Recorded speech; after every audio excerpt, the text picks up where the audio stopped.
This is the Fixer Punk Podcast, the podcast that wishes it was sponsored by Being the Dark Order, because people who know BTDO. I'm Grayson Peltier.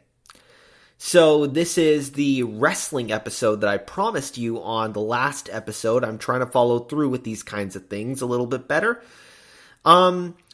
And I wanted to discuss a little bit about, and just like the opening there kind of hinted at, what's been going on with the Elite and that whole ecosystem within AEW and restoring the feeling. And I want to start off by describing what I think is kind of the narrative arc that can unify a lot of what has been going on with the Elite and with the state of AEW. And that is what I would describe as the departure of the spirit of the Elite. Because we all know that AEW, All Elite Wrestling, was founded around the Elite. The Young Bucks, Kenny Omega, Cody Rhodes, Hangman Adam Page. But it feels like, and it had a very specific model through the Being the Elite YouTube series, and had a very unique feel, very fun, comedic, specific style of long-term storytelling, a connection between the YouTube vlog and the weekly shows, a community-like feeling, a very self-governing crew-style operation that didn't feel very corporate or managed or run by like a big authority figure. It felt very organically driven, and like it was being like it was very collectively run. It followed a creative order that is very unique in the history of at least major televised professional wrestling, as far as I'm aware. I could be missing things. I haven't been a wrestling fan for as long as other people have been. Always open to feedback, so if you have any feedback, you can call in 844-477-PUNK, 844-477-7865, and leave a voicemail. But it's a very unique model, and a model that I think is closer to some other sports than it is to pro wrestling or to conventional sports. I've spoken a bit about the way I believe that the development of AEW very closely matches that of, say, something like skateboarding, more than it does prior wrestling promotions. But it seems like there's been sort of a shift toward that sort of sports entertainment model, to use a little bit of daddy magic there. And I think that is kind of noticeable, and I think that it's it kind of, especially with the way that the Elite has been kind of sputtering out, and the Young Bucks. I was there at AEW Full Gear in LA in November, and even though the quality of the matches was absolutely superb, it was a great experience, and I should have had the time of my life, but I was actually feeling kind of sad at many points during the show, because especially after I saw Matt and Nick Jackson, the Young Bucks, lose, saw Matt Jackson have a bit, he was despondent, going around throwing hitting I think like the side of the ring with the chair, at the conclusion of the match when the Golden Jets, Kenny Omega and Chris Jericho, won. And at that point, to me, it just felt like, okay, what's going on? And then what happened over the next days with Being the Elite ending, the Young Bucks going on hiatus, this likely heel turn that has been rumored, predicted. I kind of saw a unifying theme to it, and that is that right now, given the way AEW is, and people have been saying, even Daniel Garcia put out a while back, hashtag restore the feeling, that the feeling of AEW is really not there. The match quality is there. It's excellent. It's superb, especially through this Continental Classic. Really high quality matches. But the same feeling, that same feeling, which I think is derived from a more communitarian model of professional wrestling, is not quite there. So what's happening is, and especially with the Elite withdrawing themselves from the picture, or really not necessarily the Elite entirely, because just this past week on Dynamite, and you should note that this episode is recorded prior to the airing of AEW Collision on Saturday, December 9th. But the Hangman Adam Page just returned onto AEW Dynamite this week. It was great. He seems to be wanting to continue his feud with Swerve Strickland, and now also kind of getting into the title picture with MJF. So that's positive. We're seeing Hangman, and today on AEW Collision, we're going to see Kenny Omega. We're going to see another Omega versus Page, but it's not Omega versus Adam Page. It's Omega versus Ethan Page. So we'll have to see that match and see what comes of that. But the Young Bucks are on hiatus right now. Being the Elite is on hiatus, but what happened is after Being the Elite went on hiatus, then they were saying that there were some reports from Dave Meltzer of Wrestling Observer that Being the Elite was going to be gone forever. But subsequent to that, we started to see Being the Dark Order come to be, which is the Dark Order taking over the Being the Elite show, which has been very fun, very funny segments. I highly recommend it. Again, taking a quote from a financial management and accounting firm's commercials of all things. People who know BTDO. Really good stuff.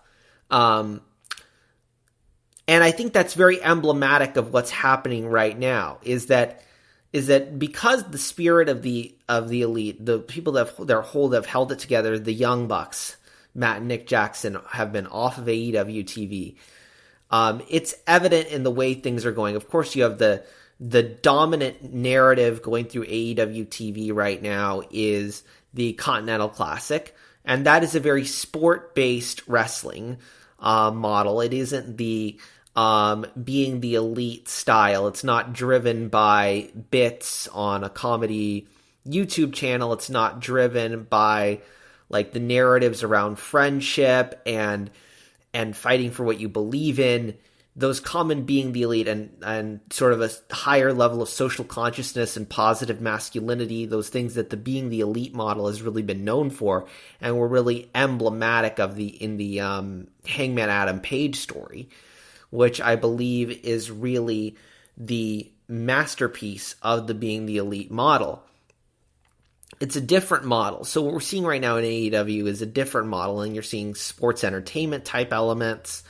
You're seeing legacy in Ric Flair, and then what's going on with between Ric Flair, Sting, Adam Copeland, Christian Cage. Those things are very legacy pro wrestling models. So the Elite model is kind of not as prevalent. And the way I want to frame this at first is like that the spirit of the Elite is departing, that it's going away, that's fading away, it's fading into the background, and I felt pretty bad about it. I felt pretty bad about it at Full Gear. Like, okay, this does not feel good. This feels wrong.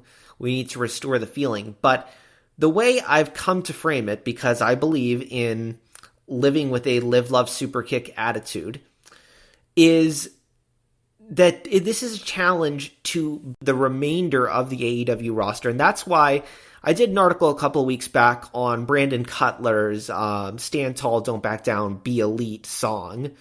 I really recommend it. It's up at ProWrestlingMusings.com. I will put it in the description of this episode as well. But I really recommend you go read that, because that episode, for context, was when Matt and Nick were also out of the picture because of injury. They were sitting at home, and Blackpool Combat Club was going after the Elite. And that was, and then Brandon Cutler and Michael Nakazawa were the only two members of the Elite left in the locker room. They had to take on a match against, I believe it was Moxley and Castagnoli of the BCC, while they were gone without any support. And Brandon Cutler asked the question, what do you do when the people who stand up to bullies are no longer here? And he said, you stand tall, you don't back down, and you be elite. And I sort of elaborated on those three concepts, what those concepts mean: to stand tall, don't back down, and be elite.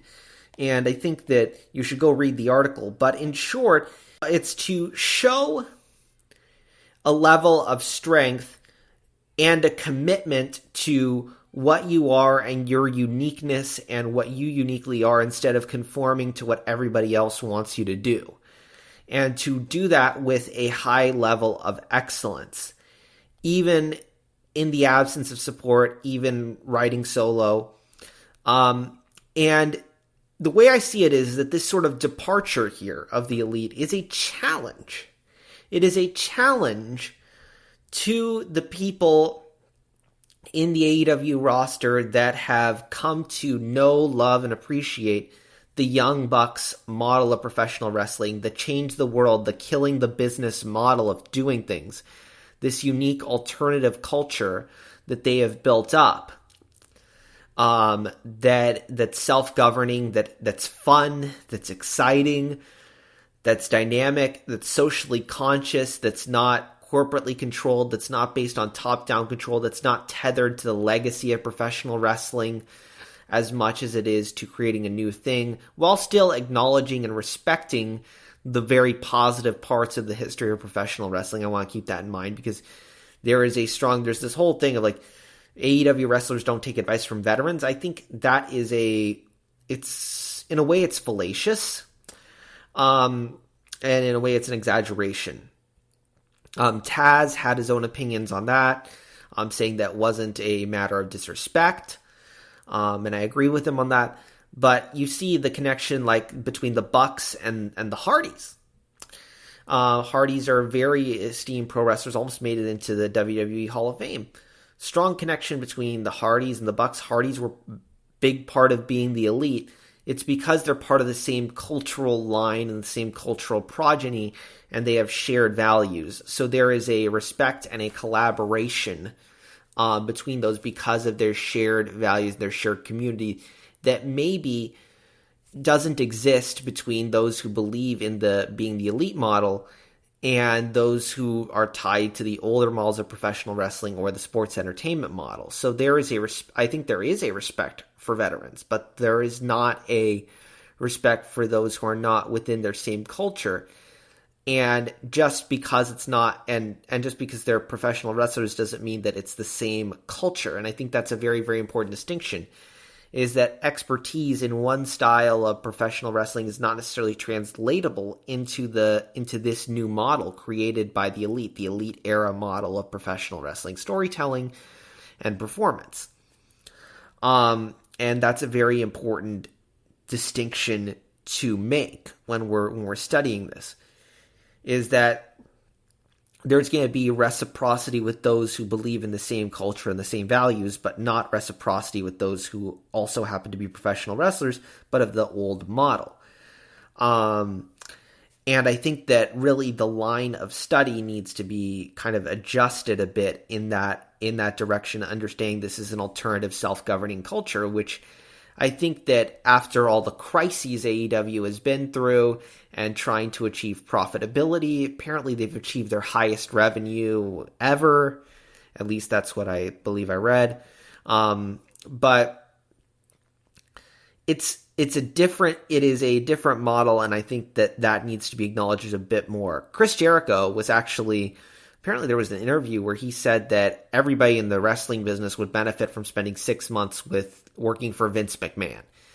While I can understand the sentiment, I don't think that's exactly accurate as it relates to those who believe in the new elite era model. Now, I believe in good training programs, good education, both on the athletic side, the business, and on the business side of things, but it needs to be culturally competent. It needs to follow the line of thinking and work with that line of thinking instead of working against it. There is a way to think deeply, have strong knowledge and a good intellectual foundation while maintaining a base in the values and the unique ideas that made what you're doing so different and so special, so you don't go back and follow the models of the past to repeat the models of the past, because we don't want to repeat the models and the mistakes of the past. So why are we going back to them and accepting them uncritically?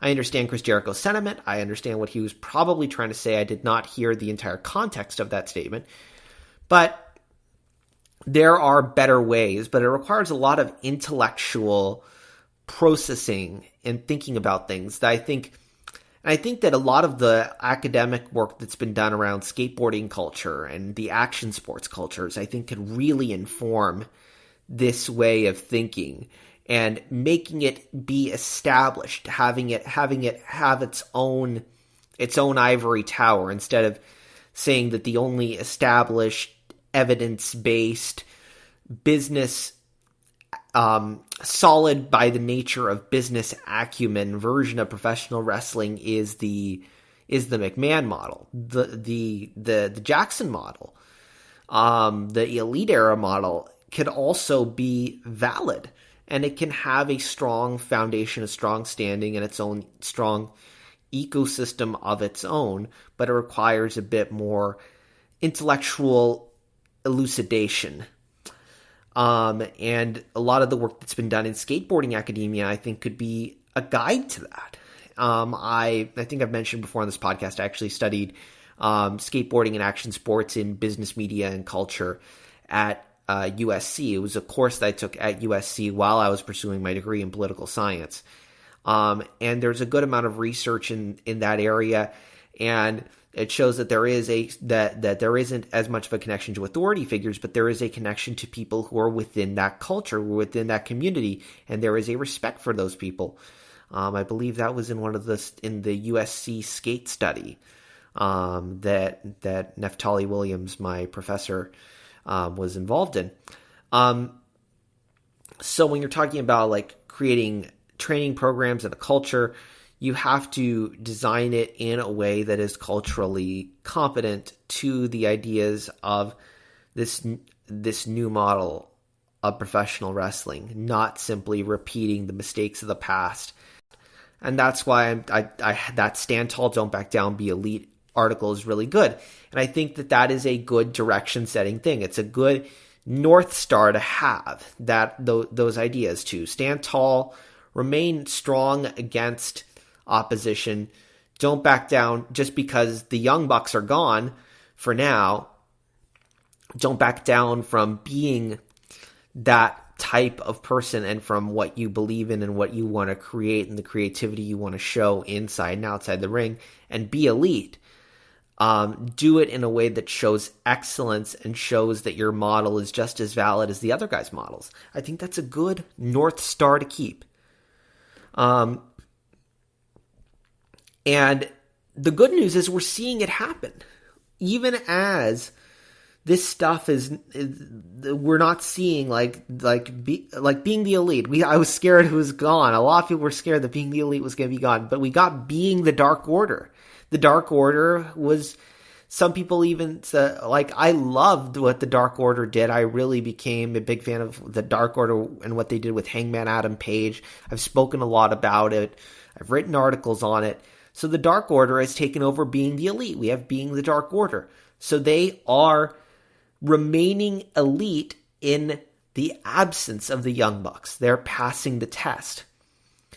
The interesting, fun stuff model of wrestling, even right now as it's gotten to the sport-like model, which there's a balance.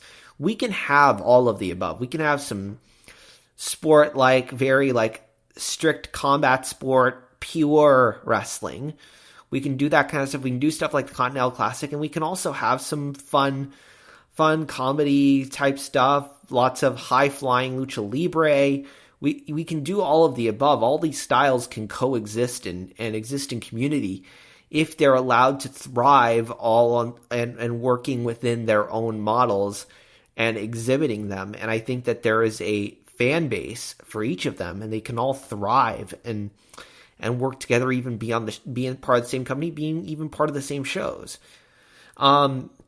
We also see, like, Evil Uno has a show called Mystery Wrestling, which is definitely it's a very entertaining, fun form of wrestling. You know, Orange Cassidy popped into Mystery Wrestling. I have not seen the whole Mystery Wrestling show, but I've seen some clips on it on Instagram, and it's really fun. Evil Uno's Mystery Wrestling seems like it's a lot of fun, and it's that fun model of professional wrestling, and it's keeping going. Daniel Garcia, he tweeted out hashtag restore the feeling. He's doing the dance in the ring. He's keeping things up. Daddy Magic, he does all of his things, even though he says he's a sports entertainer. If you're following the serious WWE model, you're not going and clowning around about being a sports entertainer. And that's one of the things about being the Elite, is that a lot of it was poking fun of the WWE model. And that's why sometimes the Young Bucks acted the way they did. They're making fun of the model. They're making fun of the stuff that the excesses of the overly corporatized, monetarily driven form of professional wrestling. And they're showing, look, we can do it too. We can be killing the business too. And I have the book, Killing the Business. I have to read it. I made my New Year's resolution this year was Killing the Business. And I'm only getting up, I'm in December, and I'm only starting the book Killing the Business now. So I have ADD. For sure. Diagnosis definitely confirmed. I've had it since I was a kid, definitely still have it now as an adult. And then, as much as like the whole Adam Cole MJF storyline has gotten criticized for getting a little too sports entertainy, I think people forget that Adam Cole was on Being the Elite starting back to episode number 2. Back when the BTE announcement came out that it was going to be ending, I went back to Being the Elite episode 1, and then I started Being the Elite episode 2. And Adam Cole's on Being the Elite episode number 2. So he is a part of the Elite model. And some of those skits, the Outback Steakhouse, the Kangaroo Kick skits, those things, working with MJF, bringing him back around a little bit to bringing him to being a good guy for the first time, and getting him to have that emotional and personal growth, that positive masculinity, acknowledging his flaws, talking openly about his ADHD and his struggles in life, and wanting to turn himself around, which led to him being the longest ever reigning AEW World Champion. You can see, I think, this is, I guess, my headcanon, is the reason why MJF was able to beat Kenny Omega in terms of the duration of his AEW World Championship is because MJF showed character growth and personal growth that Kenny didn't. Obviously, we know Kenny needed to drop the title. He was going to drop the title to Hangman in 2021. But I think it makes for a good story that MJF kept the title because he grew as a person, and he grew into the kind of values-based leader that you need to be AEW World Champion. The lesson that Adam Page was trying to teach Swerve Strickland. And we'll have to see how that all plays out between Hangman and Swerve. And I think Swerve's on his way to be a world champion. Definitely earned it with all that hard work. You can see with the Texas Death Match, Swerve definitely earned it in the ring. But you have to earn it also by being the kind of person who is an AEW world champion. That's one of the distinctions of AEW, is that it's about preserving the culture and being a true positive ambassador of the sport of professional wrestling. And that's what makes you a champion. And I reference back to in my AEW Weekly on Pro Wrestling Musings, where Hangman had the promo of the week before Full Gear, and I'll link that in the description as well. That was one of the big points that I made, was that there's character growth that's required to be and to maintain the AEW World Championship. And MJF has shown that. And Adam Cole has brought MJF along and kind of brought MJF, because I'm pretty sure MJF wouldn't have done all this fun stuff, the gym segment, the Outback Steakhouse segment, the trampoline segment, if it wasn't for that positive influence of Adam Cole. And Adam Cole is part of the Being the Elite model. he is one of the earliest adherents of it. Even though he came into AEW a bit later on, he is definitely authentically part of that elite era wrestling culture.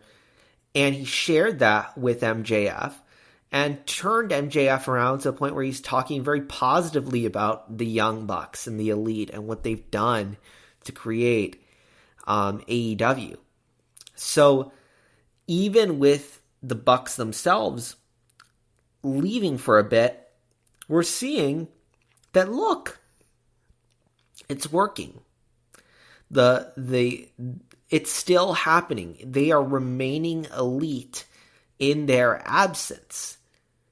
Now, in terms of what's going on with the Young Bucks and the heel turn and all of that, I think that because of the fact that there's been so much craziness around AEW and really a departure from their model, and that maybe the models have not been coexisting as well as they could be, and there hasn't been as much of a focus on that differentiating, unique, creative form of professional wrestling, that alternative creative culture that's through being the elite, that's been kind of de-emphasized in the TV product in favor of the legacy incumbent model of professional wrestling to try to attract the quote-unquote casual fans, which I'll tell you, I would randomly watch professional wrestling every once in a while.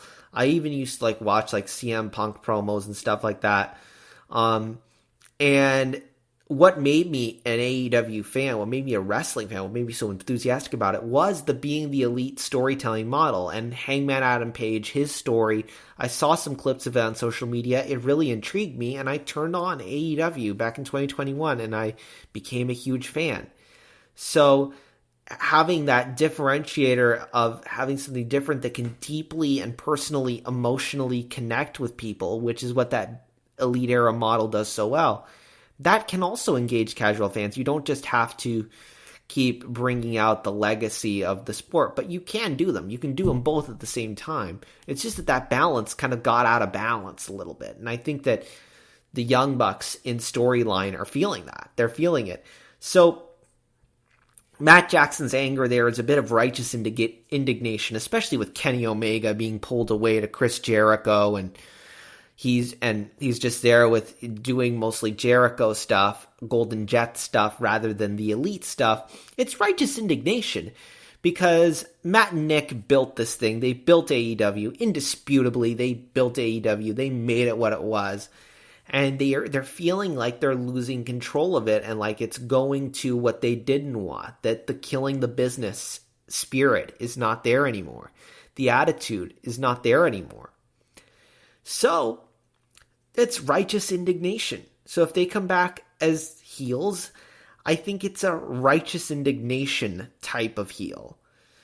And they're in the right to be upset, and maybe they climb back up, find their way back to the top, and we see things start to restore a little bit. And sometimes, like Hangman with the death matches, you have to find that somewhat darker side to try to deal with things, try to bring it out, and then deal with it, conquer it, and then move forward to the next thing, so that you can restore what you always wanted. And I think that it's kind of a cycle. It's a process, but I think that I'm optimistic. Again, I keep a live, love, super kick attitude that AEW is going to continue to be that alternative and not just a WWE light, or as some people use the term, like somebody saying like the new Coke type thing. But it comes down to, I think that really the key factor is that now, as there's starting to be a more focus on seriousness and serious business, and like this is what's good for business, is that the alternative creative culture created by the Young Bucks, by Kenny Omega, Cody Rhodes, that alternative culture needs to be seen as legitimate and valid, and the ideas of that culture need to be seen as legitimate and valid. and the free expression type model. You want to make sure you're using a model where you're letting things work. You're letting arguments work. I think I mentioned that in one of my prior articles as well. But that's going to be, I think, the big challenge, is ensuring that cultural legitimacy, because you don't have to go and you don't have to put everybody through a 6-month Vince McMahon training program. You have to put them into a way that allows them to be elite in the way they want to perform. Be elite in creating the pro wrestling of the future, rather than being stuck with the pro wrestling of the past, and making that as strong so they stand toe to toe with each other. Not just saying, well, that's wrong, the way that the new culture thinks is wrong because it's not in line with what we believe to be proper business practices. No, you have to deeply study these things and think about them on a deeper, more intellectual level. And I think that's where the McMahon model probably falters a bit, because it's very centralized, authoritarian, doesn't allow for that freedom of thought. And that's where the AEW model thrives. And if you stick to that, you stand tall, you don't back down, you be elite, things are going to get better. And I think that it's still happening there. The culture is still there. The community is still there. And the people that are passing the test are doing it pretty well, keeping the things going, trying to restore the feeling. So to me, I was at Full Gear. To me, AEW Full Gear is probably like one of the most important nights of the AEW calendar year, because I see that as where the agenda for the following year is being set. And right now, the agenda, as I left there, the agenda felt kind of bleak. It didn't feel, for those who like that alternative culture, because you have the one of the co-founders of it, they're dejected and angry. But I think that it will rise again. It will come back to prominence as long as we keep it there and we keep the energy going for it and make it clear that this is what it demands. Because AEW, thankfully, seems pretty responsive. Tony Khan's responsive as a leader to the fans. As long as we keep it going, that we like it. People chanted for 7 years for CM Punk. So if there are enough people that go to a show and for 7 years and kept chanting CM Punk, CM Punk, and he returned, then those of us who love the elite and their model, we can keep chanting the elite, the elite at every show. And I don't think it's not going to get to that point. It's not going to get to that point. Obviously, the Bucks are in a contract, 4-year contract, good, solid contract. But I think that just if we give things time, keep showing out there strong, keep standing tall, and things are going to be good. And we can let all the models coexist. Continental Classic's been really good. Very amazing matches. Very fun. You got Eddie Kingston in it still. Unfortunately, he's been taking some pretty devastating defeats. Man, looks sad. But Eddie Kingston's in this. It's his titles that have been on the line. And Eddie's been a good part of being the elite. And we can enjoy all of the fruits of the growth of professional wrestling and the rebirth of professional wrestling. All right. So I think that sums up to all my thoughts. A lot of them are going to be kind of messy. This is not sports entertainment perfection. This is messy, alternative cultural thought about professional wrestling, free form, being the elite style. If you want to follow what I'm doing through the week, get more content, both wrestling and political and advocacy content, please follow at FixerPunk on both TikTok and Instagram, at Grayson Nation, GreysonNation on Twitter, aka X. And that is the Twitter is where you'll see a lot more of the wrestling tweets and the live tweets during shows. And thank you so much for choosing to spend some of your time with me today, and I hope you'll join me again for the next episode. Next episode's going to probably be more politically focused, but to me, AEW is a cultural and social movement, so that's why I feel the need to talk about it a bit on this podcast. So if you liked it, then you liked it. And I hope you'll join me again.